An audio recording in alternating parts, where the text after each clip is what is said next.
त्याच्यामध्ये प्रामुख्यानं वाशिष्ठी नदी ही प्रमुख नदी होती जी चिपळूण शहरातून वाहते. आता वाशिष्ठी नदीचं पाणलोट क्षेत्र फार मोठं आहे, वेगवेगळ्या भागातून ती उगम पावते. प्रामुख्याने एक पहिला भाग जो इथून आपला चालू होतो, जो आपण आता या ठिकाणी आहोत, ज्याला वाशिष्ठी वळण बंधारा म्हटला जातो. याच्या वरच्या बाजूला आपण ते कुठलं मंदिर आहे, सोनपात्र आहे. त्याच्या वरच्या बाजूला तिथे काही झरे आहेत, मला वाटतं पंचमुख तिथं म्हटलं जातं. त्या झऱ्याचं पाणी हे येतं आणि ह्या संपूर्ण पाणलोट क्षेत्रातील पाणी हे इथे जमा होतं. याच पद्धतीनं पुढच्या भागामध्ये TRT म्हणून भाग आहे, ते त्या क्षेत्रातलं पाणलोट क्षेत्र आहे. तर तिथं आपण त्या कोपऱ्यावर थांबणार आहोत की जिथे दोन नद्या ऐकत येतात. तसेच आपण पुढे गेलो की कोळकेवाडीचा जो प्रभाग आहे तेथील पाणलोट क्षेत्राचं पाणी त्याच्यामध्ये येतं. तसेच आपण पुढे गेलो की आता चिपळूणची लोक आहेत ते वेगवेगळ्या ठिकाणी आता आपण जाऊ शकत नाही, त्याला कमी कमी 3 दिवस आपल्याला फिरायला लागतील. मी गुगल मॅपवर उद्या आपल्याला तिथे दाखवीन. नांदिवसाचं खोरं आहे, त्या नांदिवसाच्या खोऱ्यामधून ते पाणी आपल्याकडे येतं. त्याच्या पुढे गेल्यानंतर तिवडी आणि तिवरे हे 2 गावं आहेत, त्या खोऱ्यातून पाणी इथे येतं. तिवरेमध्ये एक डॅम बांधण्यात आला होता, तो डॅम नंतर तुडून गेलाय. तर ते गाणे खडपोली असं करत ते पाणी येऊन आपल्याला वाशिष्ठीला दळवटण्याच्या प्रभागामध्ये मिळतं. ते मी लांबून तिथे दाखवणार आहे. हा एक भाग झाला. त्याच्यानंतर आपण पुढे गेल्यानंतर आपल्याला लागतं खेड तालुक्यातील चोरवणे गाव, ज्याला धामणन पोसरी आपण नकाशावर ते चेक करू शकता. तर चोरवणेच्या प्रभागातून वेगवेगळे वावे आहे, त्या भागातील प्रभागातील तिथून जो पाणलोट क्षेत्र आहे त्या पाणलोट क्षेत्राचं पाणी आपल्याकडे येतं. ते पाणी वेगवेगळ्या भागाचं पाणी घेत त्यानंतर आपलं लोट्याचा इकडचा भाग आहे, ज्याच्यामध्ये चिरणी गाव प्रामुख्याने येतं आणि लोट्याचा पूर्वेकडील भाग हे पाणलोट क्षेत्र बसून त्या चोरवणेपासून ह्याच्यापर्यंत चिरणी भाग, लोट्याचा खालचा भाग अशा भागाचं पाणी येतं. आणि ते पाणी येऊन आपल्याला खेरडीच्या म्हणजे खेरडीतल्या जिथे ते याची फॅक्टरी आहे त्याच्या समोरच्या बाजूला येऊन आपल्या वाशिष्ठी नदीला मिळतं. ही वाशिष्ठी नदी एकत्र येऊन आपल्याकडे तशी बहादूर शेख पुलापर्यंत येतं, जिथे आपण जाणार आहोत. बहादूर शेख पुलाच्या पुढे गेल्यानंतर तशीच ती आपल्या पेठमापापर्यंत जातं. पेठमापामध्ये 2 भाग होतात, एक दक्षिणेच्या बाजूला होतं आणि एक उत्तरेच्या बाजूला होतं. तर त्याच पद्धतीनं तिथे आपल्याकडे एक बेट तयार झालं आहे, ज्याला चिपळूण शहरामध्ये आपण गोळकोट आणि पेठमाप भाग म्हणतो आणि तो गोळकोटच्या कोपऱ्याला जाऊन मिळतं. पण इकडचा भाग ज्यावेळी मिळतो त्यावेळी दक्षिणेकडील कामत्याचं धरण आहे, त्या कामत्याच्या धरणामधील ती एक शिव नदी, पूर्वी तो नाला होता, ती नदी आहे आता तिला नदी, आणि ती नदी येऊन वाशिष्ठी नदीला मिळते. त्याच पद्धतीनं आपण आता येता येता पाहिलं असाल की आपल्याला शिरगाव गाव मिळालं. तर शिरगाव गावाच्या वरचा पण जो डोंगराळ भाग आहे, म्हणजे चिपळूण हे बशीसारखं आहे, चहूबाजूनं सह्याद्रीचे डोंगर आहेत आणि मध्ये खोलगट तो भाग आहे. तर शिरगावच्या ह्याच्यातून पण तो एक नाला बारमाही वाहणारा आपल्या वाशिष्ठी नदीला मिळतो. त्याच्यानंतर अनारी अटरीचा एक पाणलोट क्षेत्राचा भाग येतो, जिथे तेथे एक धरण बांधण्यात आलेलं आहे. तोही बारमाही छोट्या प्रमाणात वाहत असतो, तेही पाणी आपल्या वाशिष्ठी नदीला मिळतं.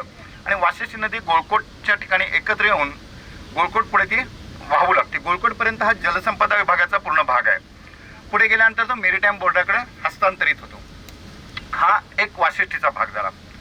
याचबरोबर आपण थोडंसं उत्तरेकडे आणि पश्चिमेकडे वळलो की आपलं चालू होतं, तुम्ही मुंबईतून आला असाल तर कशेडी घाट. कशेडी घाट आणि चोरवण्याचा वरचा भाग म्हणजे जो डोंगर असा आहे, तो डोंगराचा इकडचा भाग आपल्याकडे आला आणि तो भाग त्या बाजूला जातो. म्हणजे खोपी, शिरगाव वगैरे खेडचे जे तालुके आहेत तिथे ती 2 धरणं आहेत, त्या 2 धरणाच्या नदी येऊन तिथे पुढे येऊन मिळते, त्याला खेडला ती जॉईंट होते आणि ते खेडला जगबुडी नदी म्हटलं जातं. ते तिथून जे पाणलोट क्षेत्र चालू होतं, तर आपण मुंबईतनं पोलादपूर सोडल्यानंतर वरती ज्यावेळी घाटाच्या टॉपवर जातो, त्या टॉपवरती तिथे आपण कशेडीचं टॉप म्हणतो, तो पोलीस चौकी आहे, तिथला सगळा भाग या बाजूनं जगबुडी नदीला येऊन मिळतो. त्याच्यामध्ये तिथे नाथूनगरचं एक मोठं धरण बांधलेलं आहे, म्हणजे फार पूर्वी बांधलेलं आहे, त्याचं पाणी हे जगबुडी नदीला येऊन मिळतं.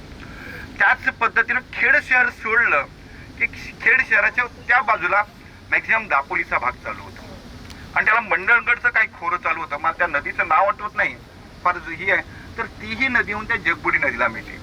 आणि ही जगबुडी नदी अशीच वाहत, जगबुडी नदीला फार मोठा इतिहास आहे, फार कमी होते, फार जास्त होते. ह्याच्या म्हणजे आपण कोडजाई नदी, तर ती नदी येऊन मिळते आणि हे सर्व नद्या येऊन एक पुरातन दिवा बेट म्हणून आहे. जे दिवा बेटीला तुम्ही हे पाहिलं तर माझ्यापेक्षा जास्त हे तुम्हाला त्याची माहिती सांगू शकतील आमचे धीरजजी. तर तिथे येऊन ती नदी मिळते.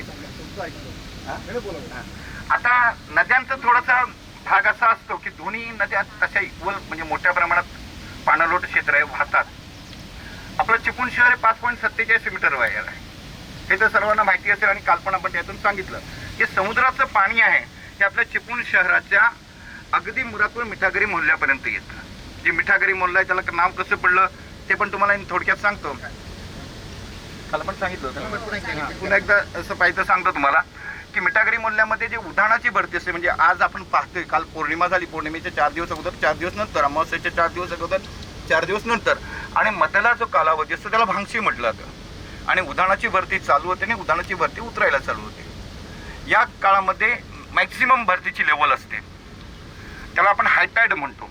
आणि ती जशी वाढत जाते तसं ते पाणी आपल्या मुरादपूरपर्यंत येत होतं. तिथे खळगे होते आणि त्या खळग्यामध्ये ते उधाणाच्या भरतीचं पाणी साठत होतं आणि भांगशीच्या भरतीला ते पाणी खाली निघून जात होतं.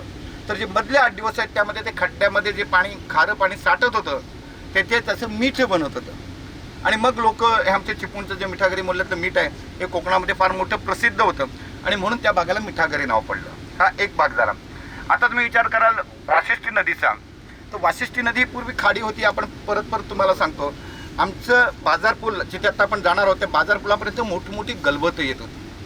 तिथे मोठा जकात नाका होता आणि हा चिपळूण शहराला, चिपळूण नगरपालिकेला सर्वात जास्त प्रमाणात उत्पन्न मिळवून देणारा जकात नाका होता.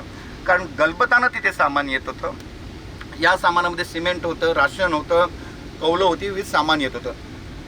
त्याच पद्धतीनं हे जे कोयना धरण डेव्हलप झालं, हे कोयना धरण डेव्हलप होण्यासाठी जी काही यंत्रसामुग्री लागली ही संपूर्णपणे आपण जिथे गोळकोटला जाणार आहोत त्या गोळकोटच्या धक्क्यात, म्हणजे पुढे जास्त विस्तृत सांगायला नको, हे असं सांगितलं होतं एवढं सांगतं, तिथे वेळ जाणार नाही म्हणून मी तुम्हाला आता सांगतो की तिथे क्रेनचा बेस आहे, फाउंडेशन आहे, आताही तिथे आहे. आणि त्या क्रेनमधनं ज्या मोठ्या बोटीद्वारे कोयनेचं मोठं सामान येत होतं, अवजड सामान येत होती, तर ते क्रेननं उतरून आपली कोयना डेव्हलप झाली. हे सांगण्याचा उद्देश असा की गोळकोटच्या ज्या जागेवर आपण जाऊ त्या जागेवर जवळजवळ 40 फुटाच्या वर त्या नदीची खोली होती. आपण जे बाजारपुलाजवळ जाणार आहोत जिथे गलबत येत आहेत, हे मी तुम्हाला स्पॉट दाखवणार आहे. तिथे आता सगळं पाणी आणि दगडगोटे वर दिसतात. तिथे ज्या डोहातून टर्न होऊन असं जहाज येत होतं ते डोह पूर्ण बुजून गेलेलं आहे. डोहाचं मोठं कार्य असतं, अजित जे उद्या आपल्याला ते संपूर्ण सांगतील. पण सांगण्याचा उद्देश की ही जी आमची जलवाहतूक होती ती पूर्णपणे वाशिष्ठीची बंद पडली. अशी वाशिष्ठीची कहाणी आणखी विस्तृत स्वरूपात सांगतो, नंतर आपण बोलू. पण ह्या ज्या बेसवर आपण आता अभ्यास करणार आहोत हे 5-6 ठिकाणं आहेत. त्यापैकी हे एक ठिकाण आहे. हे ठिकाण आपण सिम्बॉलिक अभ्यासासाठी इथे आलो आहोत की इथून या क्षेत्रात पाणी येऊन इथं पाणी साठवलं जातं आणि हे पाणी या वाटेतून इथं त्याला वळण बंदर यासाठीच म्हटलेलं आहे की हा भाग आपल्या कोळपेवाडीकडे या मार्फत हे पाणी